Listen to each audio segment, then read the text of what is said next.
चलो देखल जी हमनी के 10th क्लास में प्रश्नावली बा 1.1 के पहला क्वेश्चन देखल जी। कहता कि निम्नलिखित संख्याओं का एचसीएफ ज्ञात करने के लिए यूक्लिड विभाजन एल्गोरिथ्म का प्रयोग कीजिए। यानी कि यूक्लिड विभाजन एल्गोरिथ्म का हमनी के प्रयोग कीजिए। ठीक बा।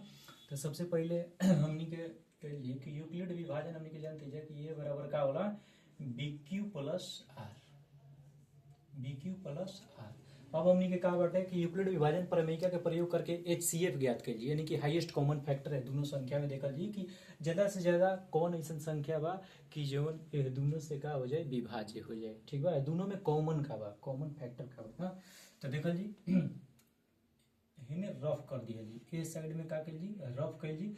रफ में 100 लिख दिया जी। 35 से भाग दिया जी 225 से। एक बार में कितना हो गई घटी। तो 5 में से 5 गई 0, 12 में से 3 गई 9। ठीक बा। तो एजी लिखा जाला चरण। का लिखा जाला चरण। चरण पहला में हमनी के का लिख दिया जी ए बराबर BQ प्लस आर। ए बराबर BQ प्लस आर। हमनी के एकरा के ए कहने जा, एकरा के बी, एकरा के क्यू, एजी आर। तो वैसे ही सजा दिया जी। ए के वैल्यू कितना बा 225 बराबर का बा 135 गुणे 1 प्लस 90। अब दूसरा चरण में जाए जी कि 90 के बाहर रखल जी। 135 अब का आ जाला अंदर में आ जाई 135। तो चलो 90 एकम 90 घटावल जी तक का हो जी 5। 13 में से 9 हुई 4। अब देखल जी जी दूसरा चरण में हमनी के कितना दान में कटल बा। दूसरा चरण में हमनी के देखल जी कि ए बराबर BQ प्लस आर से देखल जी कि ए के वैल्यू कितना बा 135 बराबर 90 गुणे 1 और प्लस कितना रिमाइंडर बच जाता शेषफल 45। ठीक बा। अब हमनी के तीसरा चरण में देखल जी कि 45 बराबर कोष्ट में आ जी 90 अंदर में 45 दूनी 90 का हो गई कटकुट। यानी कि चरण तीसरा में देखल जी ए बराबर BQ प्लस आर। ए के वैल्यू कितना बा हमनी के ए के वैल्यू बाटे 90 बराबर का हो जी 45 गुणे 2 और प्लस का हो जी 0। यानी कि 0 के ऊपर वाला आंसर हो जी। यानी कि HCF का हो जी HCF हमनी के हो जी 45 हो जी 45 हमनी के HCF हो गई। यानी कि हाईएस्ट कॉमन फैक्टर ज्यादा से ज्यादा बड़ी से बड़ी वह संख्या बाटे 45 ऐसी संख्या बा जो एकरो से विभाज्य हो जी एकरो के विभाज्य कर दी यानी कि कट जी ना। अब हमनी के समझल जी कि यूक्लिड विभाजन एल्गोरिथम कहाँ तक एकरा के हमनी के हद कर सकनी जाए क्वेश्चन के। यानी कि आंसर कब आई जब तक शेषफल 0 ना आ जाए। एक कंडीशन है शर्त है कि जब तक बनाओ जी कब तक बनाओ जी जब तक कि शेषफल 0 ना आ जाए। तो शेषफल 0 आ गई आ जीवन संख्या लास्ट बार में विभाज्य कर देवेला जौन संख्या लास्ट बार में विभाज्य कर देवेला उहे संख्या का होला HCF। ठीक बा। तो हमनी के HCF कौन बा 45 जौन लास्ट बार में का कर देले बा कटा के शेषफल 0 कर देले बा।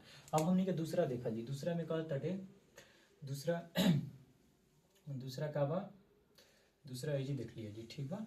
दूसरा एजी देखल जी 196 में 38 2 20 में भाग लगावल जी कितना हो जी 196 में से घटावल जी 12 में से 6 गुल 6 17 में से 9 गुल 9 8 17 यहाँ हो जी 1। अब यहाँ 2 बचा था 2 कर दिया जी। ठीक बा। ओकरा बाद में 9 दान में जाए जी तो कितना दान हो जी गुणा हम कैले बने। ठीक ना। ऐसे समय ज्यादा लॉस न होके 1862 में 1764 हो जी कितना हो जी 1764 9 बार में जाई 1764। अगर घटाई तो कितना आई हमनी के 980 ऐसे 900 नहीं 98 आई। ओकरा बाद में हमनी के 0 अभी बचल बा 0 उतार दिया जी। 5 बार में पूरा पूरा का हो जी विभाज्य हो जी 5 बार में पूरा पूरा विभाज्य हो जी। तब का हुई हमनी के रिमाइंडर तो 0 आ गई लेकिन आंसर अगर का हो जी HCF का हो जी चरण पहला लिख दिया जी। फर्स्ट केस में का हो जाता ई सोल्व हो जाता। फर्स्ट केस में का हो जाता सोल्व हो जाता। ए बराबर BQ प्लस आर। तो ए बराबर BQ प्लस आर। ए के वैल्यू कितना रहे हमनी के 38 220 बराबर का हो जी 196 गुणे 195 प्लस 0 आ गई। अब कहता कि कौन कटेले हर संख्या 196 अतः HCF बराबर का हो गई 196। 196 से 196 कट जी, विभाज हो जी और ये विभाज हो जी। ठीक बा। अगला क्वेश्चन हमने क्या तीसरा देख लिया जी।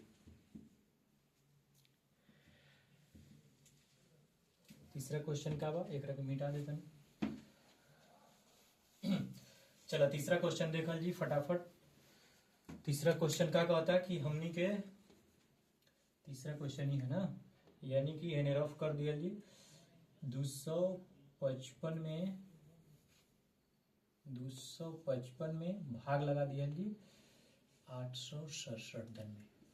3 से लेके जाए जी 3 गुनी 6। ठीक है, यानी कि 3 पंजे 15, 3 5 15 1 16 और 3 दूनी 6 1 7।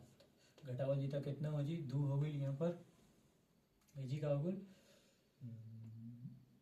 2 हो गई। यहाँ 6 यहाँ एक से हासिल ली 16 में से यह तो 0 हो गई 102 हो गई। ठीक बा। अब कहता है कि चरण पहला चरण में देखल जी ए बराबर बी क्यू प्लस आर। ए के वैल्यू का बा, ए के वैल्यू ई होला, बी होला, क्यू होला और आर ई होला ना। तो ए के वैल्यू कितना बा 867 बराबर बी के वैल्यू कितना बा 255 गुने 3 प्लस कितना 102। अब हमनी के देखल जी एक के रूप में लिखा जाला ना। अब 102 हो गई बाहर, अंदर में का हो गई 255। ये 2 दन में का हो जी 204 हो जी, यहाँ 1 हो जी, यहाँ 5 हो जी।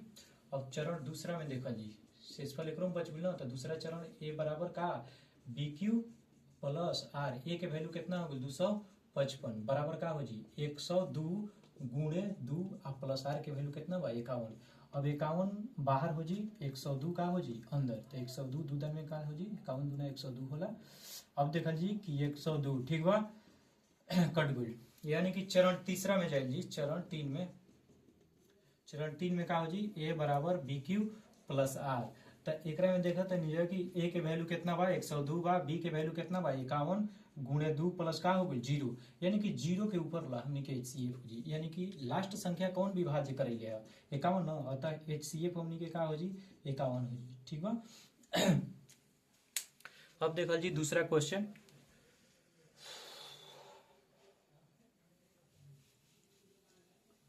दूसरा क्वेश्चन क्या होता वीडियो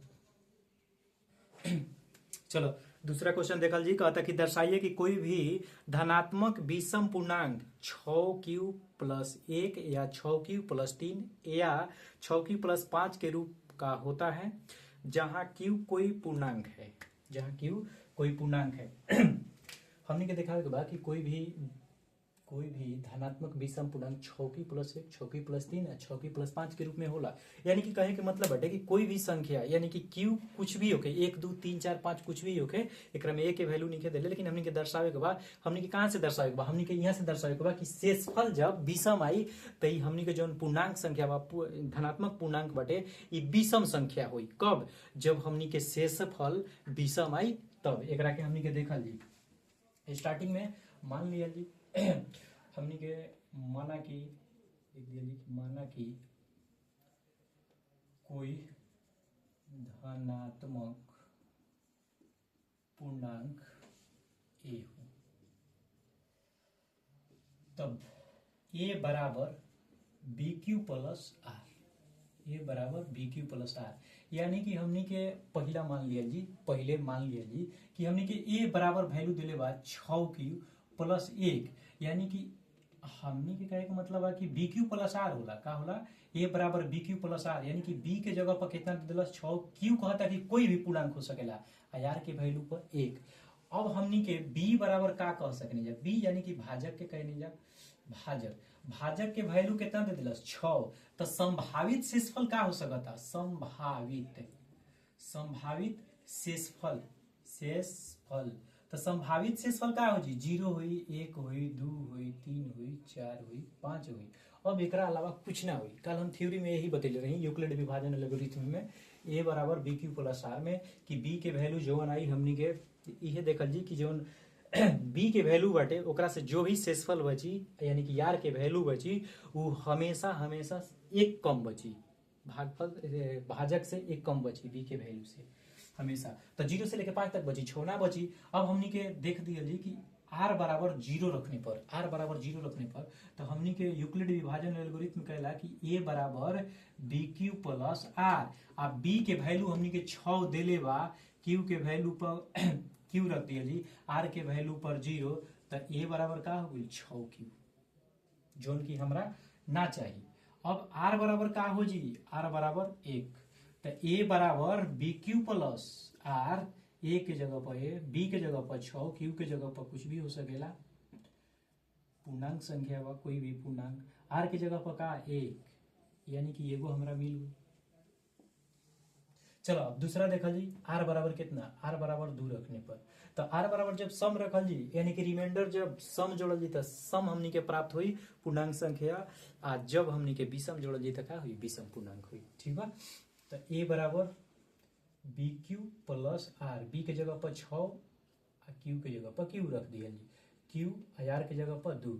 ठीक बा, इहो हमरा ना चाहिए। ठीक बा, यानी कि r के जगह पर 3 अब रखल जी, तो a बराबर का हुई bq प्लस r, b के जगह पर 6 बा, b के जगह पर 6, q के जगह पर q, आ r के जगह पर कितना बा, r के जगह पर हमनी के 3 रख दिया जी, यानी कि ई हमनी के चाहिए, ई मिल गई।